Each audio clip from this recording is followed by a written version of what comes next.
പൊന്നു പമ്പയിൽ പ്രണവരൂപനായി വന്നുദിച്ചൊരൻ ഗണപതിയെ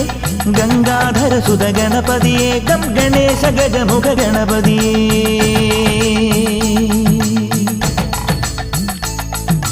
പൊന്നു പമ്പയിൽ പ്രണവരൂപനായി വന്നുദിച്ചൊരൻ ഗണപതിയെ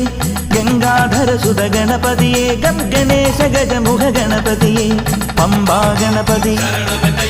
പാരിന് ഗുണനിധി മംഗളമൂർത്തേ സിദ്ധിവിനായക ഇരുമുടിയോടെ ഞാൻ മല കയറുമ്പോൾ തുണയ